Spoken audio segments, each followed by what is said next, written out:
Hi everyone, today we were going into a fascinating topic, the Philippine language policies, from pre-colonial times to 1987 Constitution and modern language policy.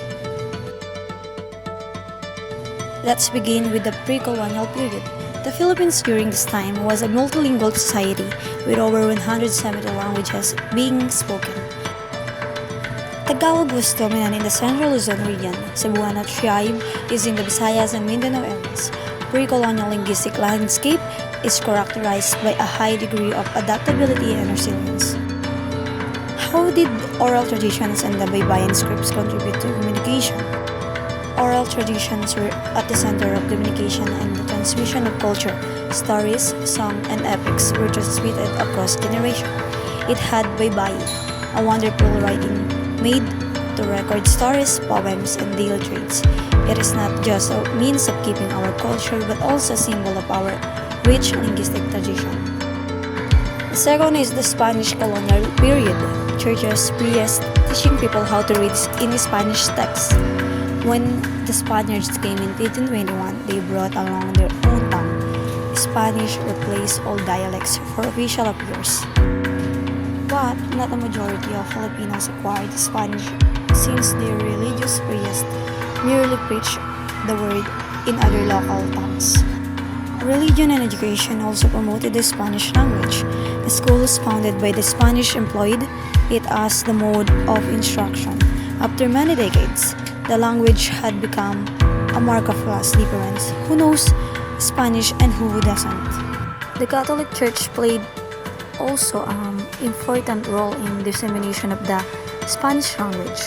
Spanish missionaries established schools and churches where Spanish was taught alongside Catholic doctrine. The Doctrina Christiana, the first book printed in the Philippines in 1593, was written in both Spanish and Tagalog. This bilingual approach was aimed at converting the native population while also teaching them the colonizer language, according to Raphael, 1988. Third, the American colonial period. Fast forward, 1898, when the Americans colonized the Philippines, English replaced Spanish as the medium of instruction in schools. This was part of their goal to modernize and westernize the Philippines. English wasn't just a tool for education. It became a status symbol. Speaking English meant better opportunities, but it also pushed native languages into the background, creating a linguistic hierarchy that still exists today. The rapid spread of English was facilitated by the establishment of public schools across the country. By the 1920s, English had become the primary language of instruction, and proficiency in English was seen as a marker of social status. The next is the Japanese occupation from 1942 to 1945. During the Japanese occupation during the World War II, Nihongo was promoted for a brief period in schools, although it didn't leave any lasting impact.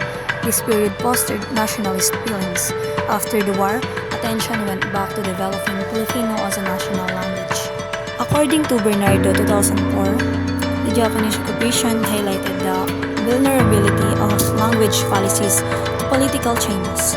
The rapid shift from English to Nihongo and back to English after the war underscored the importance of language as a tool of power and control. This period also demonstrated the resilience of Filipino languages, which continued to thrive despite foreign domination. After gaining independence, the Philippines posed the crucial question of how we created a national identity while being globally competitive. In 1973, it was declared as the national language to enhance national unity and pride over our culture. Along with that, a policy of bilingual education was adopted. While English was set for science and international relations, Filipino was the marker of our culture. This balance aimed at bridging both the past and the future. According to Sibayan 1999, the promotion of Filipino was accompanied by efforts to standardize the language. The Surianang Wikang Pambansa National Language Institute was established to develop a unified orthography and grammar for Filipino. These efforts were aimed at making Filipino a viable medium of communication for all Filipinos, regardless of their regional background. And last, the 1987 Constitution and the Modern Language Policy.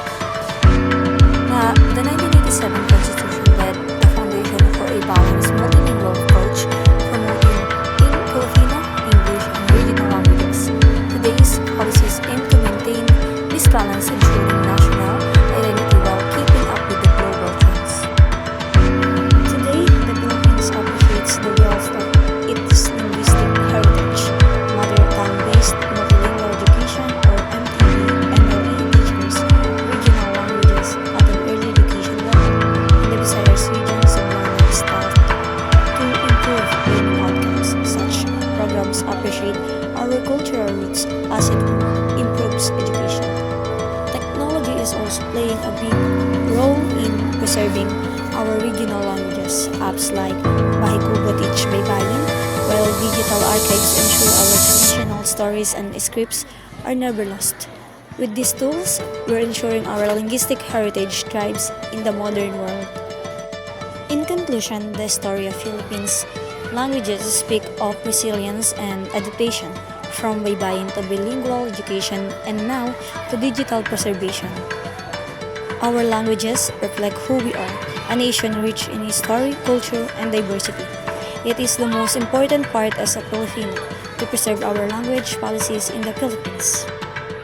Thank you for joining me in today's pod. Don't forget to like, share, and comment on your thoughts about our language policies. See you in the next one.